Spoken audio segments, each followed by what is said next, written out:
Nós temos aqui uma outra matéria que fala de uma manifestação da Fiesp, toda poderosa Fiesp, a conservadora Fiesp, que diz que a manutenção da trajetória de crescimento está bastante comprometida.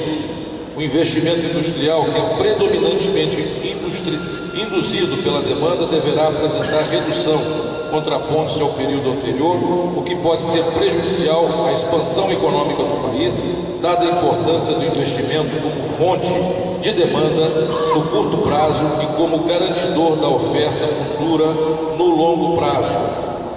E a Fiesp aponta uma série de consequências dessa política de desnacionalização, de desindustrialização, mostrando a redução dos investimentos na indústria de transformação, de máquinas, equipamentos, instalações, inovação, gestão e pesquisa, sofrerão uma retração de 4,7%. Se tomar em consideração apenas os investimentos em máquinas e equipamentos, houve uma queda de 7,3%. A taxa de investimento total também teve uma redução significativa, na ordem de 18,4% do PIB.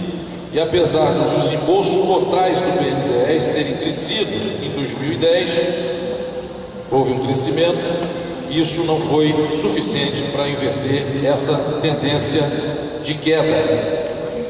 O nosso professor Delfim Neto, que também é insuspeito, até pelo seu conservadorismo, ideologicamente insuspeito, escreveu na Carta Capital que as empresas brasileiras, a indústria brasileira, não devem continuar a ser obrigadas a assistir passivamente à erosão de sua base industrial, sujeita a uma competição desleal dos países que ele chama de espertos.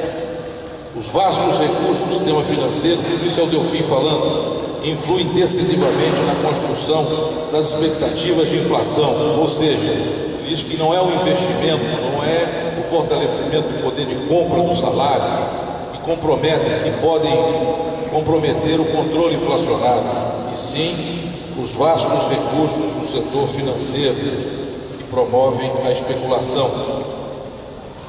Então esses são algumas informações que eu procurei captar aqui da nossa imprensa independente, que tem compromisso com o nosso país, para mostrar as consequências dessa política. Ou seja, a enxurrada de dólares na nossa economia tem provocado um processo crescente de desindustrialização e, consequentemente, de desnacionalização, na medida em que esses imensos lucros que eles estão obtendo na compra dos títulos públicos, na especulação com os títulos públicos e na desvalorização do dólar em relação ao real, tem levado esses setores a comprarem empresas brasileiras e a promover um processo contínuo de desnacionalização, combinado com um processo de cartelização e de oligopolização. O que significa isso?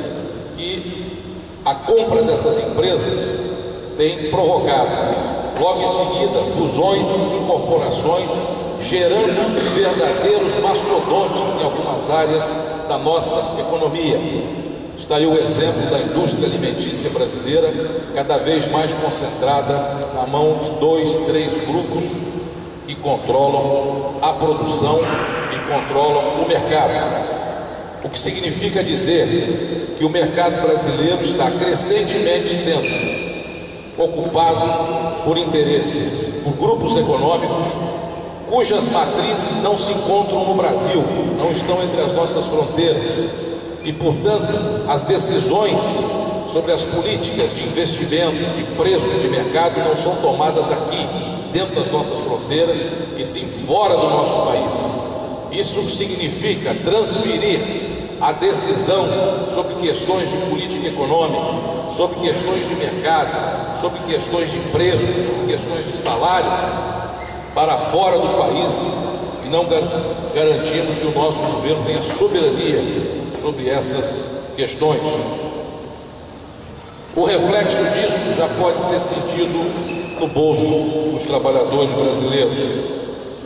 O IBGE, recentemente, apontou um crescimento industrial pífio, ridículo, de apenas 0,5% no mês de março, em relação ao período anterior, após um crescimento de 0,3% e 2% em janeiro e fevereiro, o que mostra já uma retração da nossa economia.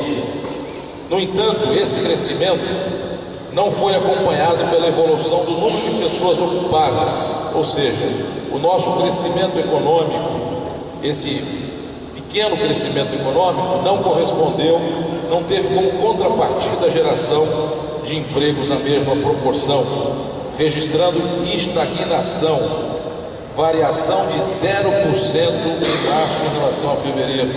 Segundo o Instituto de Estudos para o Desenvolvimento Industrial, vale lembrar que no período de 6 meses, compreendido entre agosto de 2010 e janeiro deste ano, o emprego industrial não cresceu e só apresentou um resultado mais significativo em fevereiro. Portanto, o emprego não acompanhou com o mesmo ímpeto nesse primeiro trimestre a evolução da produção industrial. Em praticamente todas as regiões brasileiras, nós tivemos diminuição do rendimento médio dos salários dos trabalhadores ocupados, redução de 1,9% nesse período. E o DIEESE aponta que no conjunto das regiões pesquisadas retraíram-se as massas de rendimentos dos ocupados em 2,4% e dos assalariados em 2,5%, o que significa dizer que o poder de compra dos nossos trabalhadores já começa a ficar ameaçado. Uma revelação dessa dificuldade do governo de continuar a política anterior de valorização do poder de compra dos salários, nós podemos identificar na discussão do reajuste do salário mínimo no dia 1º de maio, quando o governo fez uma grande pressão para que não houvesse a recuperação conforme a necessidade histórica e a necessidade presente de continuar uma política de valorização do nosso mercado interno, nosso poder de compra, nosso poder de consumo, que foi o elemento fundamental para que o Brasil enfrentasse aquela crise internacional que se abateu sobre o mundo a partir de 2008. E nós estamos vendo, não só em relação ao salário mínimo, em relação ao poder de compra, de consumo do povo brasileiro, existem ameaças por parte desses grandes interesses internacionais para que o Brasil não cresça e não se desenvolva. Nós temos outros fatos que revelam também essas grandes pressões para que o nosso país continue patinando, para que o Brasil não consiga conquistar a sua condição de grande nação. Tivemos agora recentemente a discussão do Código Florestal Brasileiro. Foi aprovado na Câmara de Deputados e ali ficou evidenciado, apesar da aprovação na Câmara dos Deputados, foi uma conquista importante, as pressões internacionais para impedir o desenvolvimento da nossa agricultura em nome de um falso ambientalismo. Eu queria sugerir a vocês que lessem a edição do dia 1º de junho do jornal Hora do Povo, a matéria do nosso deputado Aldo Rebelo, do PCdoB, em que ele mostra e denuncia essas pressões internacionais que aconteceram através das ONGs para aprovar um Código Florestal à imagem e semelhança dos interesses internacionais. E ele diz num trecho do seu artigo o seguinte: após a votação do Código Florestal, no último dia 24, um restaurante de Brasília, que é o Piantela, um dos mais chiques, acolheu os principais cabeças das ONGs internacionais para um jantar que avançou madrugada dentro. A Câmara acabara de aprovar, por 410 votos a 63, o relatório do Código Florestal e derrotara de forma avassaladora a tentativa do grupo de pressão externa de impedir a decisão sobre a matéria. O ambiente era de consternação pela derrota, mas ali nascia a tática da quinta coluna moderna para pressionar o Senado e o governo contra a agricultura e os agricultores brasileiros. os agentes internacionais recorreram à mídia estrangeira e espalharam internamente a ideia de que o Código anistia desmatadores e permite novos desmatamentos, o que não é verdade. É dessa forma que essa gente age. Nós vimos também agora a pressão, infelizmente, que o governo aceitou para demitir o idealizador do Plano Nacional de Banda Larga, Rogério Santana, que foi demitido recentemente da presidência da Telebrás. E todos sabemos que ele teve um papel fundamental na construção do Plano Nacional de Banda Larga, que foi um dos principais projetos do presidente Lula para democratizar o acesso do povo brasileiro à internet como instrumento de desenvolvimento social e econômico do nosso país. Ele foi demitido junto com todo o seu grupo, que teve um papel decisivo e estratégico para formular o Plano Nacional de Banda Larga. E foi demitido graças às pressões dos monopólios das telecomunicações em nosso país, que não querem que o Brasil recupere a Telebrás como um instrumento não só de regulação, mas de obstrução, para que esses monopólios internacionais não continuem exercendo esse monopólio sobre o nosso mercado, um mercado cada vez mais lucrativo para essa gente. Não é à toa que uma pesquisa recente mostrou que a telefonia brasileira móvel é uma das mais caras do mundo. E é por essa razão que essa gente, esse grupo das teles, querem continuar operando em nosso país sem a presença do Estado. Querem continuar operando através do que eles chamam de livre mercado, que nada mais é do que a liberdade para que eles possam atuar livremente, sem a presença do Estado para regulá-los e continuarem extraindo daqui lucros monstruosos, cuja grande parte eles remetem para o exterior.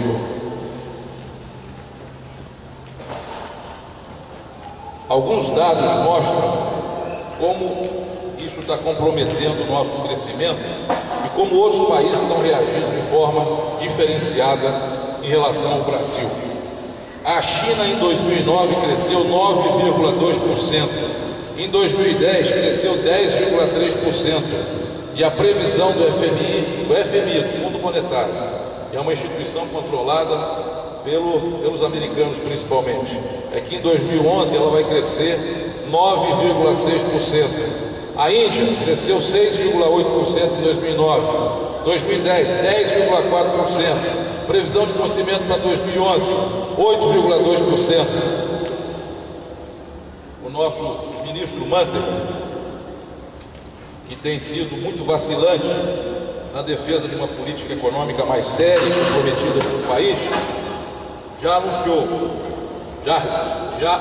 a redução de previsão do crescimento da nossa economia para 4,5%. Eu quero dizer aos companheiros e companheiras, se nós continuarmos por esse caminho, certamente daqui a alguns meses, essa previsão será ainda mais reduzida.